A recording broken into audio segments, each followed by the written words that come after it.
ہم اور آپ مر جائیں، ہماری بیویاں عدت گزارنے کے بعد دوسرے سے نکاح کر سکتی ہیں، ہے کہ نہیں کر سکتی؟ کسی عورت کا شوہر انتقال کر گیا،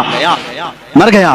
تو عدت گزارے 4 مہینہ 10 دن، اس کے بعد دوسرے سے چاہے تو وہ نکاح کر سکتی ہے، اسلام نے اجازت دی۔ لیکن رسول پاک کی ازواج مطہرات کی یہ خصوصیت ہے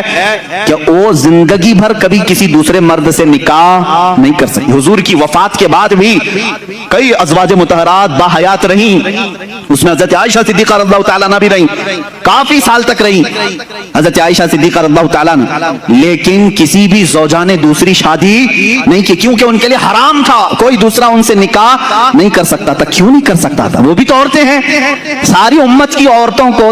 مرد کی وفات کے بعد عدت گزار کر دوسرے سے نکاح کرنے کی اجازت ہے، تو ازواج مطہرات کو کیوں نہیں؟ تو میرے عزیزو عقیدہ یہ بتایا جائے گا، ایک شوہر کے ہوتے ہوئے عورت دوسرے سے نکاح نہیں کر سکتی۔ نادان تو نے کیسے رسول کو مردہ سمجھا؟ وہ آج بھی رسول کی ازواج ہیں، وہ قیامت تک رسول کی بیویاں ہیں، کوئی دوسرا مرد ان کا شوہر نہیں ہو سکتا۔ تم اور ہم ہیں، موت کے بعد رشتے ختم ہو جائیں گے، وہ رسول ان کے زوج ہیں، شوہر ہیں قیامت تک، بلکہ جنت تک بھی وہ ازواج مطہرات کے شوہر ہیں۔ یہ دلیل ہے اس بات کی کہ رسول زندہ ہیں، زندہ مرد کی موجودگی میں عورت دوسرے سے نکاح نہیں کر سکتی۔ اور ایک عقیدہ یہاں اور بھی ملتا ہے، اور ایک چیز میں بتاؤں، میاں باغ فدق کا مسئلہ آج بہت کچھ اٹھا ہوا ہے، ایسے ایسے لوگ اٹھ رہے ہیں جن کو اڑنا بھی نہیں آتا، بولنا بھی نہیں آتا،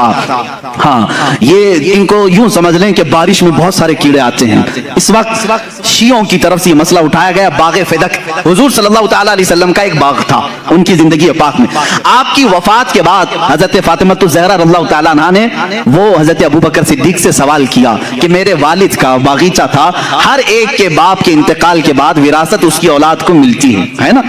اب حضور کی اولاد میں سوائے حضرت فاطمہ کے کوئی دوسرا تھا نہیں، وراثت میں ان کو ملنا چاہیے تھا باغیچہ، لیکن حضرت ابوبکر صدیق نے یوں فرمایا، اے بطول، اے فاطمہ بنت محمد صلی اللہ علیہ وسلم، آپ کی عظمت، آپ کی شان بہت بلند و بالا، لیکن میں نے آپ ہی کے والد گرامی سے ایک حدیث سنی ہے، حضور نے فرمایا نحن معاشر الانبیاء لا نورث درہما ولا دینارا، حضور نے فرمایا ہے ہم انبیاء کی جو جماعت ہے ہم وراثت میں کوئی مال نہیں چھوڑتے، اور جو کچھ بھی چھوڑ جائیں وہ پوری امت کے لیے صدقہ ہوتا، رسول کی وراثت نہیں بانٹی جاتی۔ تو حضرت فاطمہ واپس آ گئی،